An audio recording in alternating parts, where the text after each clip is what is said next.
C'est un banger. Not my job. Not my job.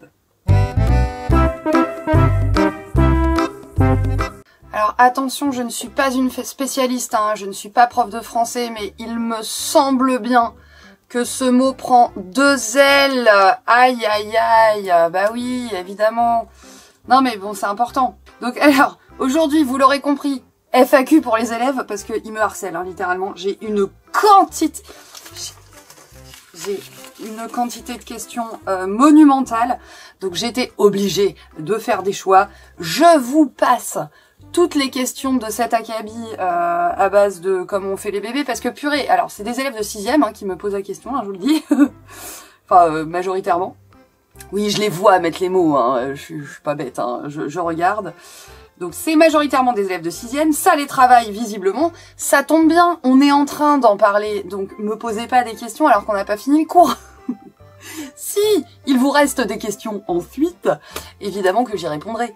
Mais bon là, je vais pas vous spoiler la suite du cours. Mais enfin, par contre, je suis désolée, ce genre de questions, ça sort totalement de mes attributions. C'est-à-dire là, on est sur les pratiques sexuelles anthropocentrées ou pas d'ailleurs, puisque ça existe également dans le monde animal. Mais là, je vais pas. Alors, je suis pas prude, hein, mais on est quand même sur un niveau 6e.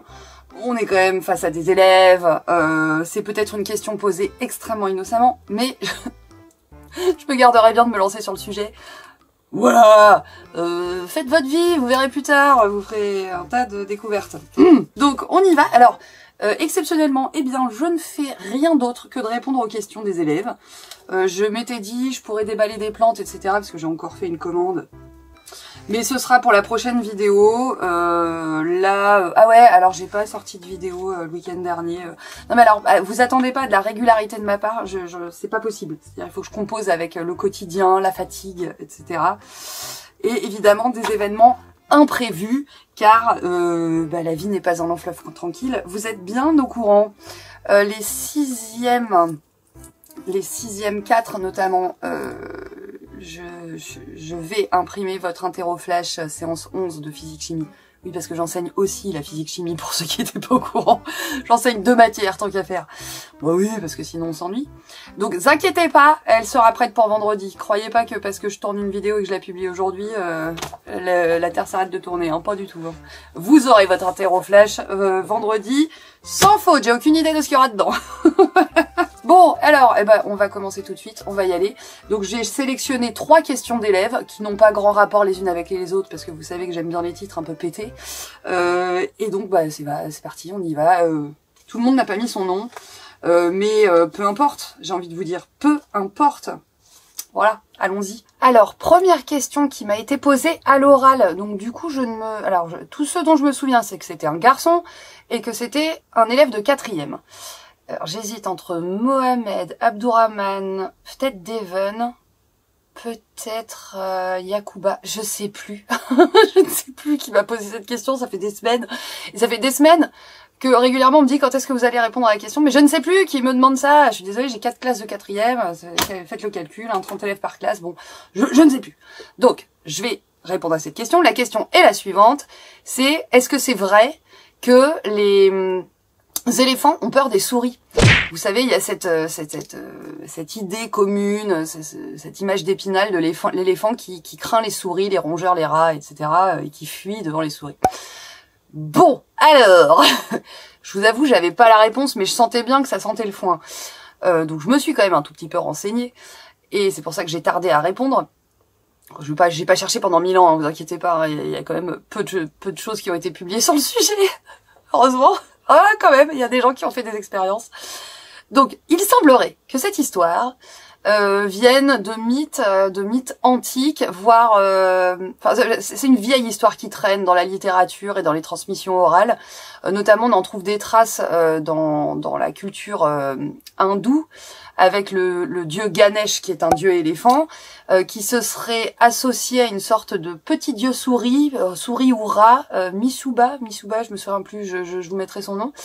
Et Bon, et qu'en fait, il aurait été importuné par ce rat qui lui rentrait dans la trompe, et que finalement il se soit associé parce que en combinant leurs qualités à l'un et à l'autre, et ben finalement ils arrivaient à de grandes choses. Donc c'est une portée un peu philosophique. Alors là, je vous sabre le truc. S'il y a des hindous dans l'histoire, dans la salle, je suis vraiment désolée.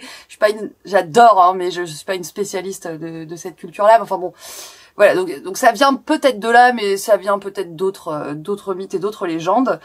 Bon bref, en fait il y a cette idée que les éléphants auraient peur des souris et des petits rongeurs parce qu'ils pourraient rentrer dans leur trompe et boucher la trompe, enfin bon bref, faire des dégâts. Alors déjà, juste d'un point de vue physiologique, très peu probable, hein, très peu probable.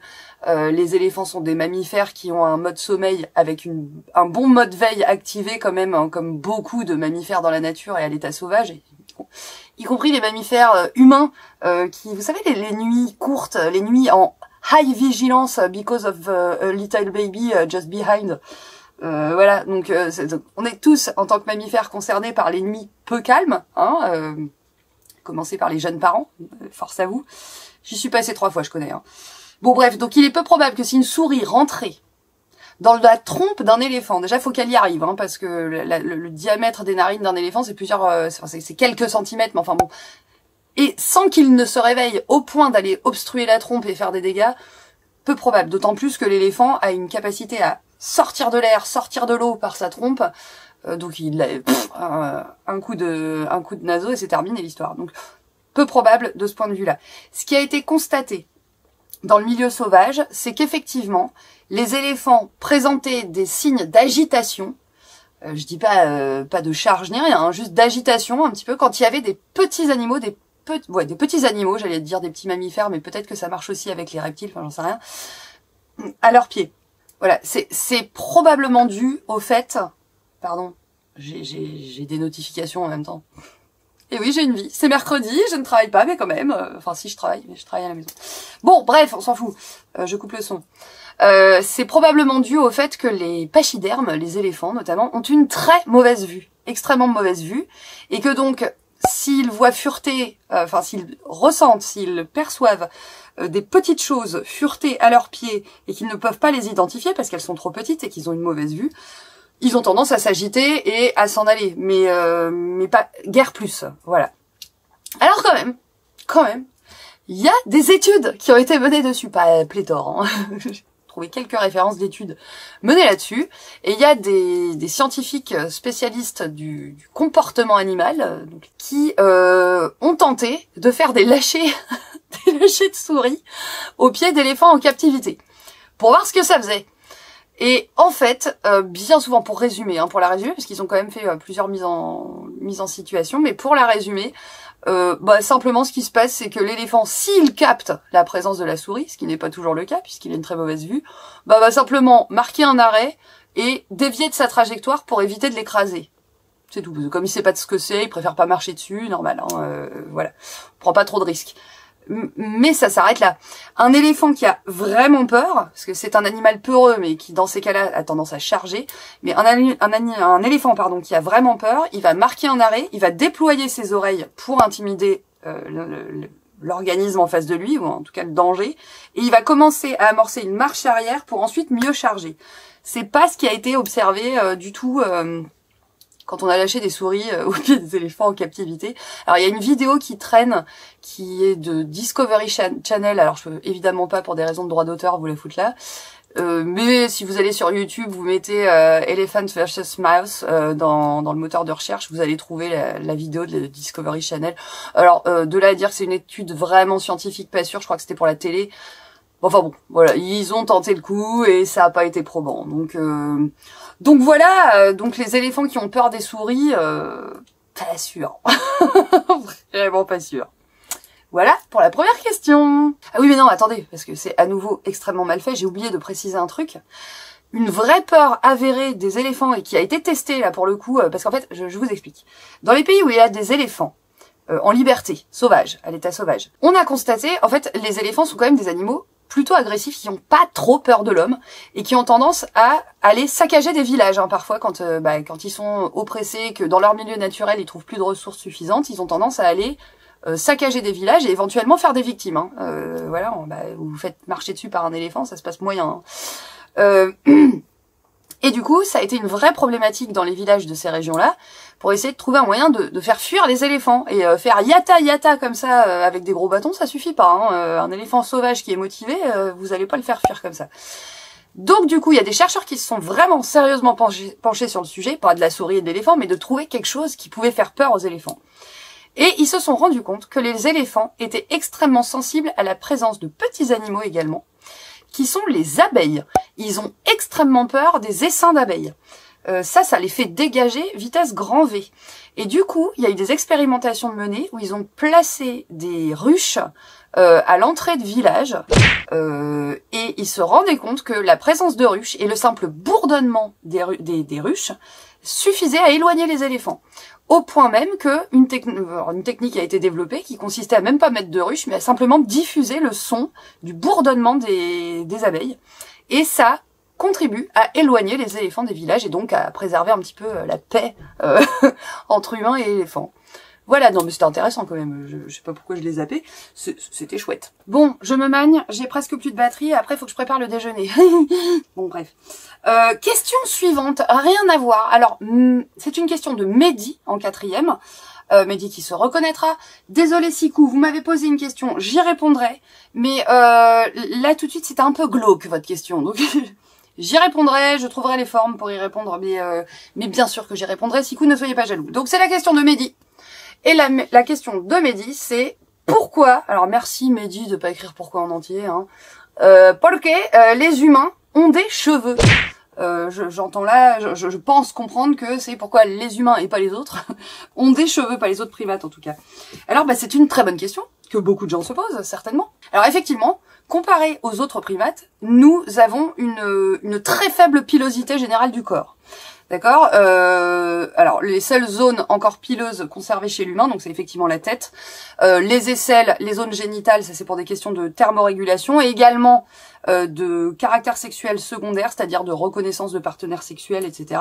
Ça vaut aussi pour la pilosité chez les hommes au niveau du torse et au niveau facial, ça c'est ce qui permet de reconnaître plus facilement un partenaire sexuel. Mais enfin c'est pas la question. La question, oui, j'ai pris un TGV, désolé, je sais pas parler calmement. La question c'est pourquoi, alors qu'on n'a plus de poils sur le corps, ça se maintient au niveau de la tête. Alors effectivement, nos ancêtres, australopithèques et autres, avaient un revêtement de poils bien supérieur à nous, sauf qu'en fait, les théories qui expliquent la perte de poils sur le corps de l'humain, enfin de l'humain moderne en tout cas, et d'un point de vue évolutif, ça s'est fait petit à petit, c'est le fait qu'on a développé des stratégies pour se réchauffer, à savoir l'utilisation du feu, l'utilisation d'abris, l'utilisation de vêtements, enfin bon, tout ça a fait que finalement la pilosité, maintenir une pilosité qui servait de protection et qui servait de thermorégulation ne servait plus à grand chose, c'était une perte d'énergie pour rien. Et puis, le fait de mettre des vêtements sur une fourrure, ça optimise le développement de parasites, etc. Et donc, d'un point de vue de l'hygiène, c'était mieux de perdre ses poils. Bon, bref. Donc ça explique pourquoi on a perdu nos poils. Mais alors, pourquoi se sont-ils maintenus au niveau capillaire ? Alors, il y a des théories là-dessus, alors rien n'est sûr, mais enfin, les théories, c'est que nous sommes, je vous le rappelle, les seuls bipèdes, ah bah voilà, je viens de le dire, ça c'est ma spécialité, les seuls primates 100% bipèdes, c'est-à-dire vraiment notre mode de déplacement majoritaire et le plus efficace, c'est la bipédie, c'est-à-dire le fait de marcher sur deux jambes. Donc nous exposons notre boîte crânienne au rayonnement UV, à la chaleur et tout ce qui s'ensuit, enfin aux éléments, bien plus qu'un quadrupède, qui va répartir les contraintes sur tout son corps. Or, dans notre boîte crânienne, qu'est-ce qui se trouve? Un organe vital qui est le cerveau. Et oui, certains l'ignorent, mais on a un organe qui peut servir par moment, qui s'appelle le cerveau, il est juste là. Donc il est juste sous notre cuir chevelu. Et il y a des études qui ont été menées, qui ont montré que la présence de cheveux aidait à la thermorégulation de la boîte crânienne, notamment en cas de forte chaleur, d'exposition aux UV. Donc le fait d'avoir des cheveux, ça protège du rayonnement UV. Ou alors de la déperdition de chaleur en milieu froid. Bon bref, le fait d'avoir un petit duvet sur la tête protège le crâne. Alors vous allez me dire, quid des chauves? Bon, alors il se trouve que à notre époque, c'est plus trop un problème puisqu'il existe des couvre-chefs qui permettent de compenser l'absence de cheveux. Alors sinon, il y a des études supplémentaires qui ont été menées sur la qualité même du cheveu. Il semblerait que les cheveux très bouclés, crépus, denses, donc typiquement de type afro-américain, de type africain d'ailleurs à la base, protègent davantage des UV. Or, si on retrace les gènes de l'apparition de la bouclitude du cheveu, oui, ce terme n'est pas du tout scientifique, mais enfin vous avez compris, et ben on se rend compte que ces mutations pour le cheveu bouclé sont apparues avant que la lignée humaine ne quitte l'Afrique. Après, par la suite, pourquoi des cheveux raides, pourquoi des cheveux et des cheveux bouclés, etc. Ça, c'est de la dérive génétique. C'est simplement que c'est trop coûteux de maintenir des cheveux bouclés et que si c'est pas nécessaire, bah, les organismes ne vont pas maintenir un cheveu bouclé alors qu'un cheveu raide ferait très bien l'affaire. Enfin, en tout cas, le fait d'avoir des cheveux sur la tête, bah, ça permet de protéger le cerveau, tout simplement. Donc, via l'évapotranspiration, la transpiration, la thermorégulation au niveau du cuir chevelu, bah voilà, les cheveux aident à maintenir la température de notre cerveau optimale. Voilà! Je suis allée très vite et je n'ai presque plus de batterie. Magne-toi, Marie! Bon, je vais essayer de me calmer, c'est pas grave. Dernière question que j'ai sélectionnée, en tout cas. C'est une question de Ibrahim en 6e, qui est mon nouveau serial questionneur. Il y a 2 ans, c'était Mendrika. Alors, elle me pourrissait ma boîte à questions. Mendrika, qui maintenant qu'elle est en 4e, s'est un peu calmée. Mais le relais est pris par Ibrahim, qui... Alors là, Ibrahim, je répondrai à vos questions, mais simplement, pas 3 questions d'Ibrahim. Je ferai peut-être une FAQ spéciale Ibrahim, j'en sais rien. Bon, et donc, il me pose 50 questions par cours. Et alors, la question est la suivante... je sais pas si vous allez voir. Eh ben non, vous voyez pas. Pourquoi nos doigts sont fripés quand on va dans l'eau? Je vous la résume. Eh ben oui, ben c'est vrai ça. Pourquoi nos doigts fripent? Eh ben, il y a certainement des scientifiques qui ont fait des études là-dessus. Alors oui. Et sauf que ça va vous décevoir énormément. Ben, on sait toujours pas. Alors, on sait pas de façon claire. On a des hypothèses, mais on sait pas de façon claire. Alors effectivement, vous le savez, assez rapidement, quand on trempe ses doigts dans l'eau, et notamment dans de l'eau relativement tiède, et ben très vite, les doigts fripent, et ils fripent très vite. Alors, bon, longtemps on a cru que c'était parce que l'eau pénétrait dans l'épiderme de la peau, et ça le faisait gonfler, c'était ça qui faisait les rainures. Alors en réalité, c'est pas exactement ce qui se passe. Ce qui se passe, c'est que sous l'influence d'un de nos 2 systèmes nerveux, nous avons le système sympathique et le système parasympathique.